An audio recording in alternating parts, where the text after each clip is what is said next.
Well, hello treasure hunters, it's Tracy with Tracy's Treasure. So today I am going to attempt to make a sifting bucket with this old 5-gallon pail I have. What I'm going to try to do, we'll see how it works. I have actually watched a couple other videos on doing this.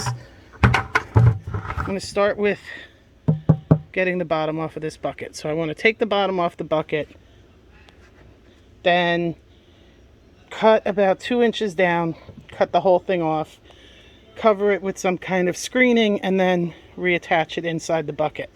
Let's see how that goes. So after further consideration and consultation with my friend Jason, instead of trying to cut the bottom from the inside, I'm actually going to cut it along the outside. We'll see what happens. This should be interesting.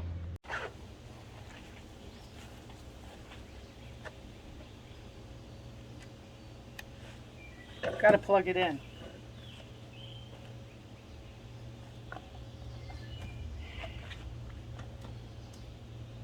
Gotta pick the right plug.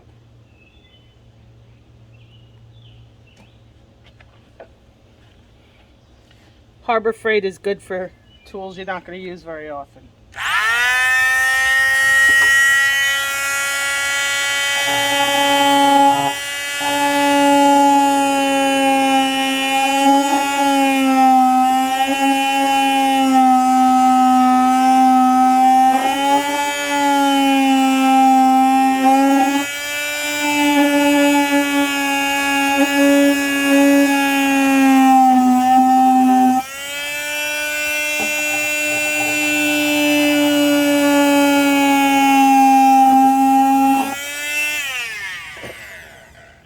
Okay, so I have some little pieces of plastic flying up, so I'm going to go get goggles.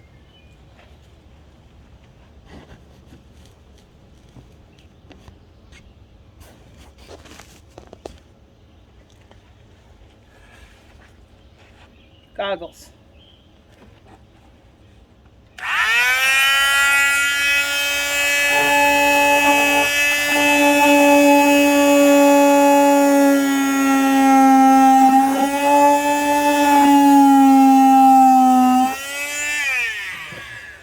Just so you can see, it's starting to cut through the bucket. So I will spare you the next 10 minutes and come back when it's done.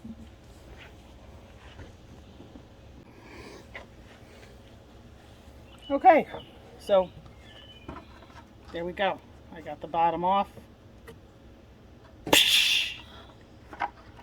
Now I'm going to start to make my sifter.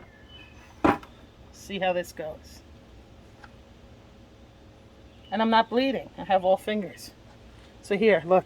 Last time I used the angle grinder, like on a piece of wood, it went right across my thumb. How I didn't lose my thumb, miracles. But that was about 5 years ago, and I still have the scar. So this tool makes me nervous, and I'm glad I'm done using it for the moment.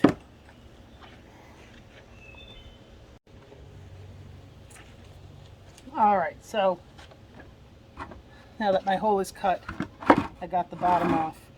I want to cut off about 2 more inches from the bottom of the bucket. So I'm just going to use this level. It's about 2 inches. And I'm going to draw a line pretty much around the bucket. So I have a guide as to where I want to cut.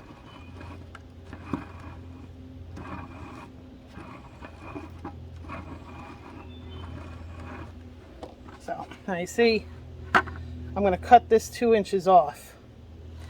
And when I cut these 2 inches off, I'm going to then attach the wire, the mesh, to this piece and then sit it back inside the bucket. And we'll see if any of this works. All right, so we're back to the grinder.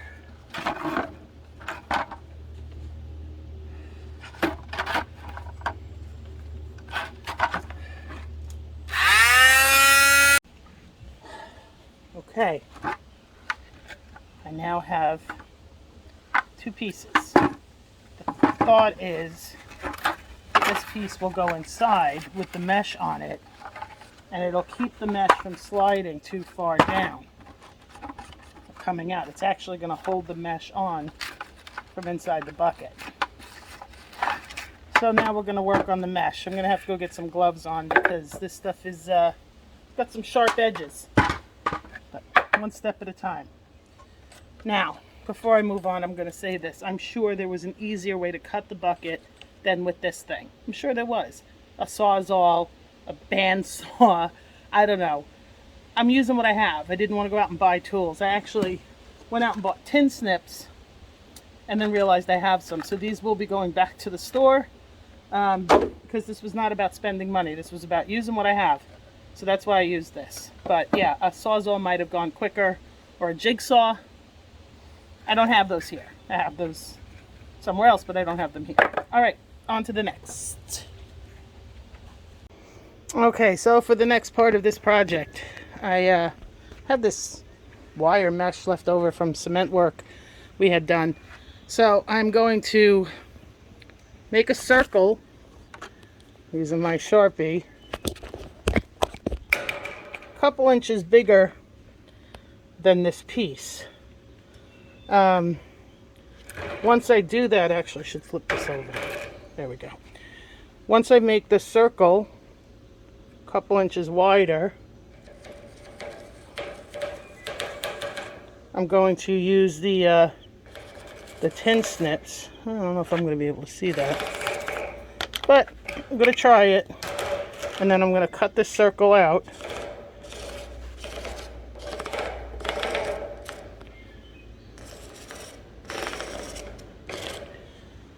And attach it to this ring. One step at a time, one step at a time. So, I have my tin snips. This is going to take me a little while. I'm definitely going to wear some gloves because this has got some sharp edges. And we'll see what happens if I can get around this circle. Alright, it's coming along. So what I'm finding is it really does make it a lot easier if you fold the mesh back on itself as you're cutting. Otherwise it's hard to get the snips in there. But we're getting there. Okay, I cut my circle. It's not perfect, but you know what? It's good enough. And that's all I want, really, is good enough. So now I'm going to carefully, with gloves on, fold the edges up around the outside of this. And then this whole piece will go inside the bucket. All right. Okay, it's starting to fit in. I'm going to use a rubber mallet to help pound that down. So let's give that a go. Whoopsie. It's filming with my phone. I really need to start using my GoPro. But I really don't want to.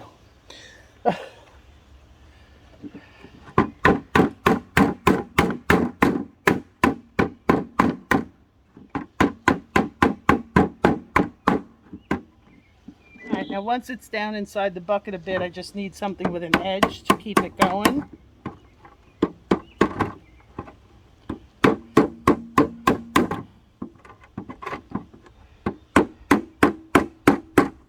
This seems to be working.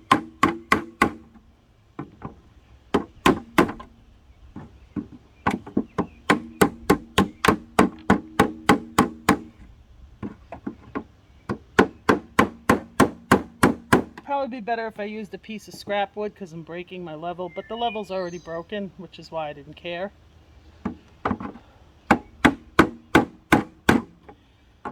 Buy cheap, get cheap.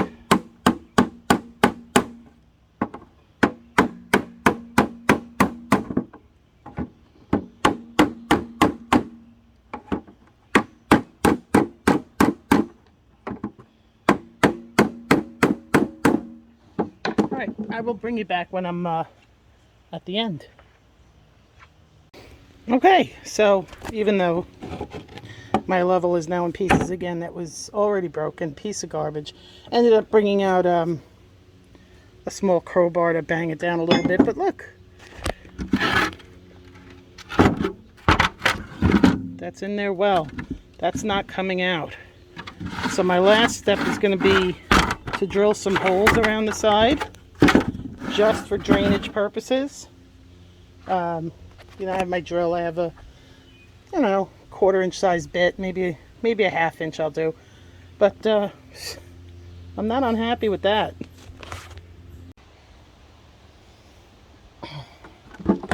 I drill some holes in the bucket for drainage. Nothing fancy. Again, I'm just using what I have in the house.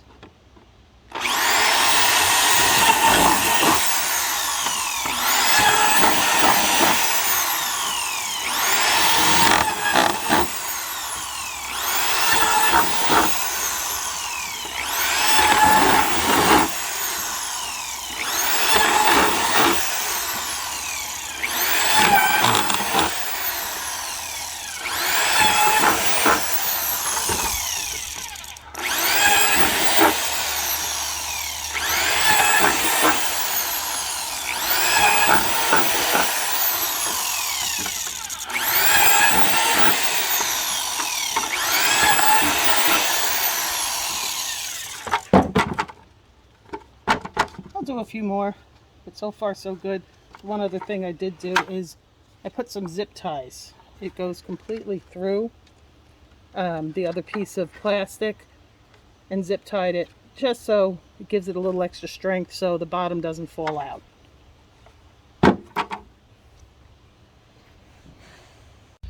So here we go, my finished product. Basically a 5-gallon bucket that I cut down, put a screen in, bunch of drain holes. I'm going to use this for mud larking at Dead Horse Bay. I saw some other people doing it. They were scooping up the muck and then taking it in the water to rinse it off and finding all kinds of great stuff. So I'm going to try it. Hopefully it works. So listen, if you haven't already, can you like and subscribe to my channel? See more content. Help me get up to 1,000 subscribers. I'd appreciate that. So thumbs up. Subscribe down below, and come on back. We'll see if this did anything good at Dead Horse Bay. Until then, this is Tracy signing out. Bye bye.